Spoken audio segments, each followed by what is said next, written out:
जा मेहरबान सिंध वासी सजणो मेहरबान अस्सलाम वालेकुम। मेहरबान दोस्तो, यूट्यूब ते जेके भी मूं पंहिंजा तरतीब ॾेई गज़लनी कलाम रिकॉर्ड कराया आहिनि उन चूंड चयल ख़ूबसूरत कलामनि में ही हिकु बहितरीनु ख़ूबसूरत कलाम आहे जेको मां तव्हांखे ॿुधायां थो। काफ़िर चवे थो को ही अहले किताब को थियो, काफ़िर चवे थो को ही अहले किताब को थियो, जन्नत में जाए कंहिं ले अज़ाब को थियो। काफ़िर चवे थो को ही अहले किताब को थियो, जन्नत में जाए कंहिं ले अज़ाब को थियो, जन्नत में जाए कंहिं ले अज़ाब को थियो।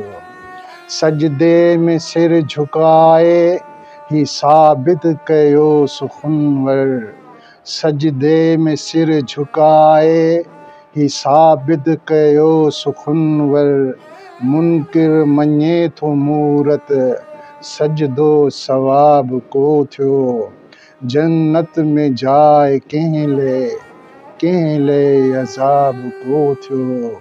काफ़िर चवे थो को ही अहले किताब को थियो, काफ़िर चवे थो को ही अहले किताब को थियो। हर हिक धर्म खे दर्जो ही भी करम को समझे, हर हिक धर्म खे दर्जो ही भी करम को समझे, गुज़री वया जहां मां वो किन जो हिसाब को थियो, जन्नत में जाए कंहिं ले अज़ाब को थियो। काफ़िर चवे थो को ही अहले किताब को थियो, काफ़िर चवे थो को ही अहले किताब को थियो। ही राज़िक रहीम जाने ऐं उन जो रसूल जाने, ही राज़िक रहीम जाने ऐं उन जो रसूल जाने, लिखजे अमल थो सारो खूनी ख़राब को थियो, जन्नत में जाए कंहिं ले अज़ाब को थियो। काफ़िर चवे थो को ही अहले किताब को थियो, काफ़िर चवे थो को ही अहले किताब को थियो।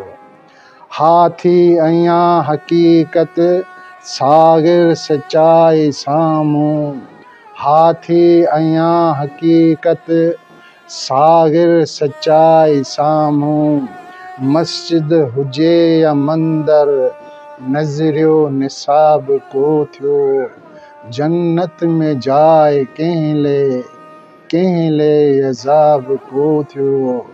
काफ़िर चवे थो को ही अहले किताब को थियो, काफ़िर चवे थो को ही अहले किताब को थियो, अहले किताब को थियो।